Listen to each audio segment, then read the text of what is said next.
Om Namah Shivaya.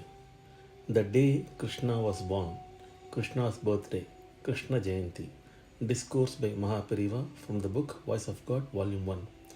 In Gita, Shri Krishna Bhagavan says that when the world sleeps, the Jnani, one who has attained the supreme knowledge, is awake.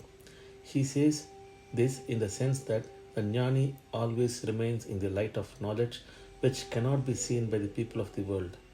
When it is dark everywhere, if some light appears, we welcome it. In the midst of a desert, a little shade and water appear. It gives immeasurable joy. The lightning that appears in the midst of dark clouds appears very bright. Shri Krishna Paramatma was born in Dakshinayan, the 6-month period when the sun moves to the south of the equator. In the month of Ashad, in Krishna Paksha, dark fortnight of the month, and in Ashtami Tithi, the 8th day of the lunar half month, at midnight. What is 1 year for us is a day for the Devas, celestial beings. Our Uttarayana, 6-month period when the sun moves to the north of the equator, is their daytime. Our Dakshinayanam is their nighttime.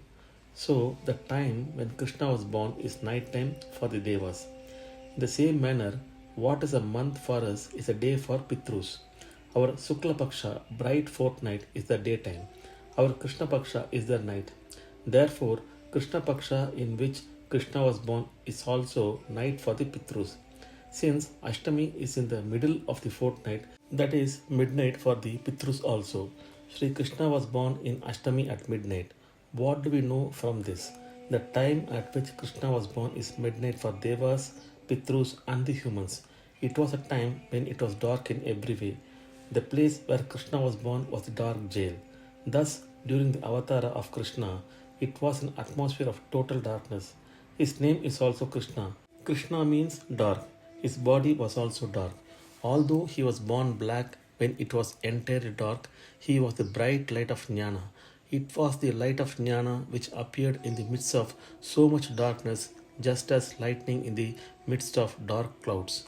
It was because it was the light of Jnana, it has not become dim, but is shining even now and all time.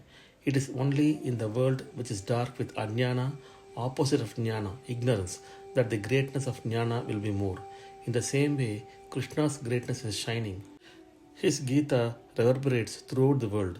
Srimad Bhagavata Purana, which describes his divine place, continues to shine great. To the body, the eyes pass the light.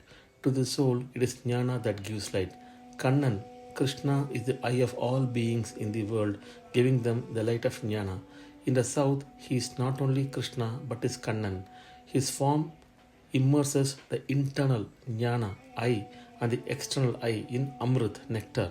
That Kannan, who gives the Gita Amrit, the nectar of music, through our ears by his flute, and the essence of all teachings, namely the Gita Amrit, is the world's eye. The eye that shows brightness in the midst of blackness.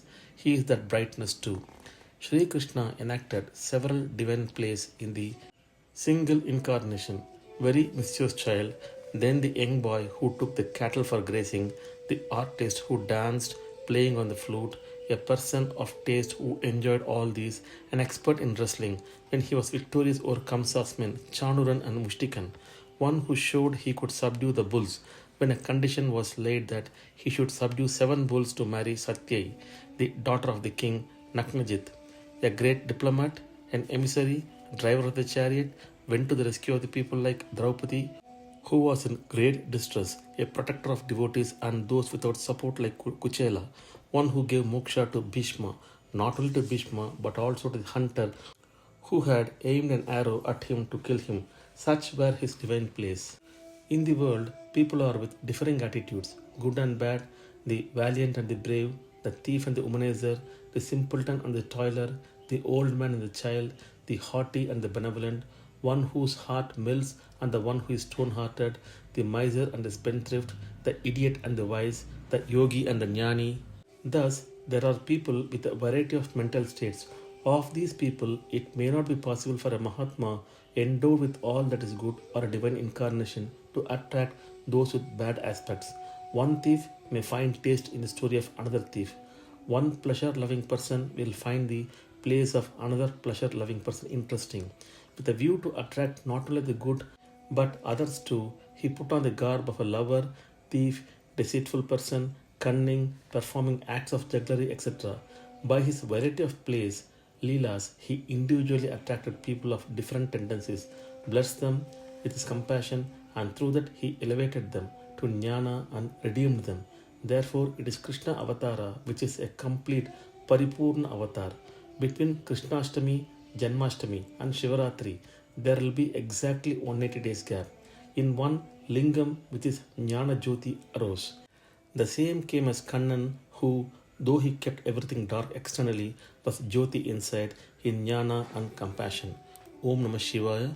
In the next post, we shall listen to MahaPeriava speak about Shri Rama. Om Namah Shivaya. Hara Hara Shankara, Jai Jai Shankara, Kanchi Shankara, Kamakoti Shankara.